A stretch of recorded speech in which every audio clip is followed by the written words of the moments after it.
Have you ever wondered who you really are?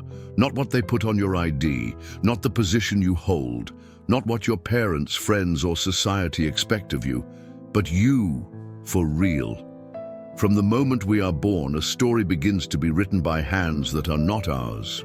They tell us how to behave, what to wear, how to talk, what is right and what is wrong. And gradually we are shaping ourselves. A smile here to be accepted, a silence there, not to displease. But who wrote the rules of the game you are playing? Think about it. How many of your opinions are really yours? How many choices did you make because you wanted to, and not because it was what you expected? Society is subtle. It does not impose, it forms. It draws a mold and expects us to fit, be good, normal, adequate. But at what cost? Have you ever felt that you are living someone else's life, as if it was a character decorating lines that someone wrote for you? Maybe it's not lack of motivation. Maybe it's a lack of connection with who you really are. What if what you call personality is just social programming? These are uncomfortable questions, but they are precisely what open the door to something deeper. And if all this is just the beginning, then what's the way back to yourself? Carl Jung called this process of individuation, a beautiful word, but in practice, it's a dangerous call. A call to get out of the automatic, an invitation to break the mirror of the persona and look into the eyes of what is behind. Are you willing to do that? Individuation is not becoming special, it is becoming whole. It is to realize that there are parts of you that have been locked in a dark basement because society said they were ugly, inconvenient, wrong. But were they really? How many pieces of you were abandoned just to fit the mold? How many times did you say yes, wanting to shout no? How many times have you betrayed yourself in the name of a compliment? The process of individuation begins with a shock. To realize that you are not the image you have built for the world, and that living will really hurt, because it requires confrontation, it requires detachment, and even worse, it requires sincerity. Are you prepared to find yourself, even if it means getting lost first? Because the truth is that, without this journey, we continue to live on automatic pilot. Comfortable, programmed, repeating patterns that we don't even know where they came from. But there is something inside of you that knows, something that wants to break the cycle, something that is tired of pretending. And that is where the real transformation begins. But if the transformation begins, why so few get there? Because there are invisible forces guiding us, and the most dangerous of all, they don't need to force us. They just need to make us believe that we are choosing for ourselves. 3 mechanisms work in the shadows. 3 hidden gears that shape our decisions, our desires, our identity. Can you see them? The first is the collective unconscious, a psychic inheritance that we carry without realizing. Ideas, symbols, archetypes, the hero, the wise, the damsel in distress. Old stories that are repeated on new faces. You think you're living your life, but maybe you're just playing an old role in an ancient script. The second is persona, the social mask. That edited version of you that shows only what others want to see. Polite, funny, measured, controlled. But the more perfect the mask, the more suffocated the face that exists behind it. Have you ever wondered who you are without the need to please? And finally, the most feared, the shadow. All that you repressed, the anger you swallowed, the pain you disguised, the desire you condemned.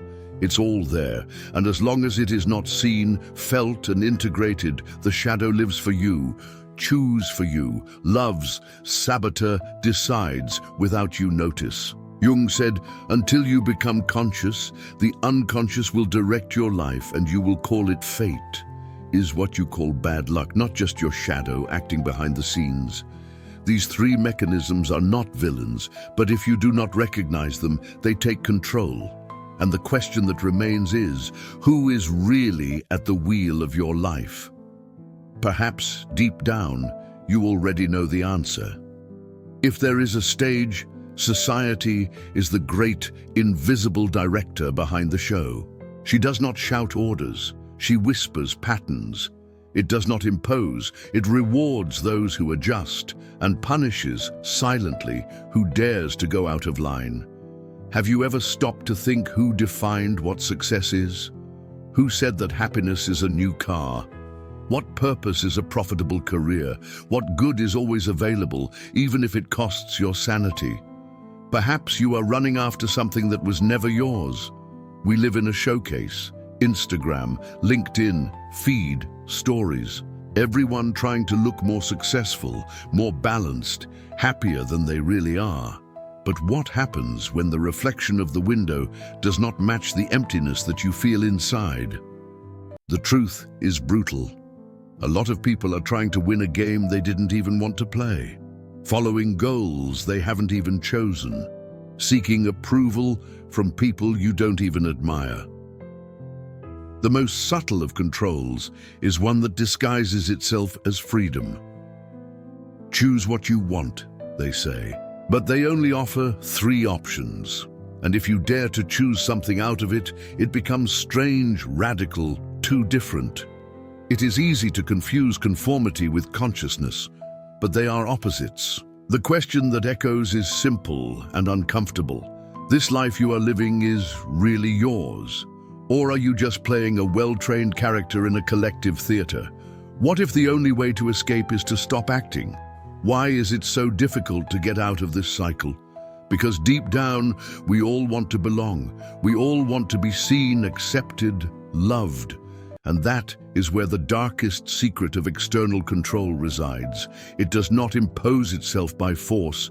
It settles through our fear of rejection. Have you ever felt that? That desire to say what you think, but swallows in dry. That decision you wanted to make, but retreated not to displease. That old dream suffocated by and if it goes wrong.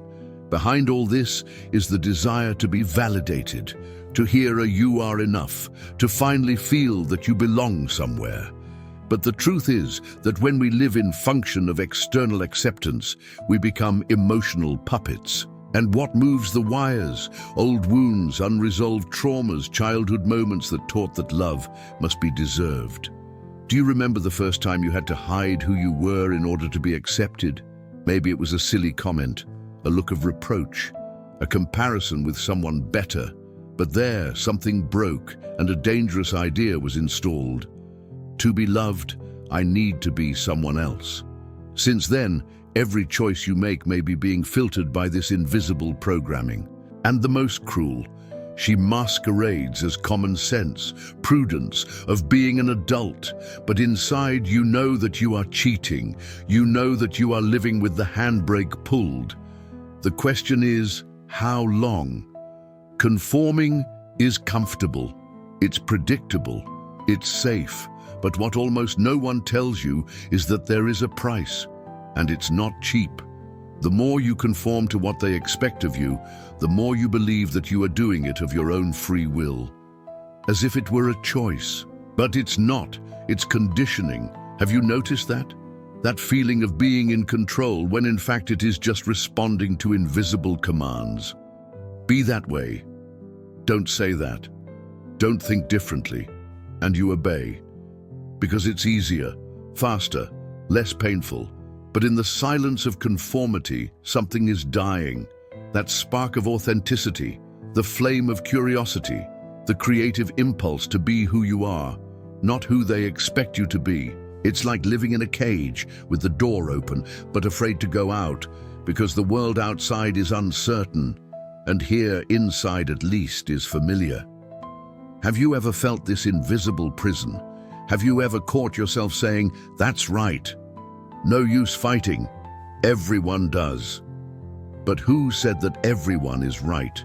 Jung warned us, until you become conscious, the unconscious will direct your life and you will call it destiny. How many destinies out there are just repetitions? How many dreams have been inherited, not chosen? Conformity seems harmless, but gradually it steals everything. Your freedom, your truth, your soul, and the most dangerous, it is that she does this with a smile on her face. But what if you decide to get out of the cage? What if, for a moment, dare to imagine a life that is born from within, not from without? This is the way of individuation. It's not self-help. It's not about becoming a better person. It's about becoming a whole person. And what does that require? Courage. Courage to look into the eyes of your shadow, to hear truths that hurt, to break the mirror of the persona you have cultivated for years and finally see the face behind the mask. Can you face yourself without filters? To individualize oneself is a process of deconstruction. It is to strip oneself, layer by layer, of what is not yours. The opinion of others, the expectations of the family, the fear of judgment, and in the midst of the rubble find something pure, raw, alive, its essence. But this does not happen by reading a book or watching a video. It happens in practice, in confrontation with one's own mind, in the uncomfortable silence where there is no one to applaud. And maybe that's where the real power resides. Because when you begin to integrate what you once rejected, when you give voice to your anger, your desire, your repressed truth, these parts stop sabotaging you by the shadows and start serving you with strength and clarity. You stop being a product and start being a creator. You don't have to be better.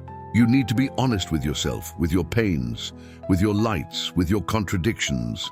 And the question that remains is, how much of your life is being guided by its essence, and how much it is still only reflection of what they expect from you? Becoming who you really are does not come without consequences, because the more authentic you become, the more uncomfortable you become for others. You break expectations, say no where before said yes. Choose silence where before it was too much explained, and begins to walk on paths that many cannot even see. This scares, bothers, because you become a mirror, and not everyone is ready to see yourself for real. You will lose some people, you will feel alone, you will doubt yourself, but you will also find something that no mask can offer: inner peace. Individuation requires you to abandon old skins, old labels, patterns that you believed were part of who you were, but that in fact were just walls between you and your essence. You will not become perfect. You will become whole, imperfect, complex, real. And at this point, you no longer live trying to prove your worth.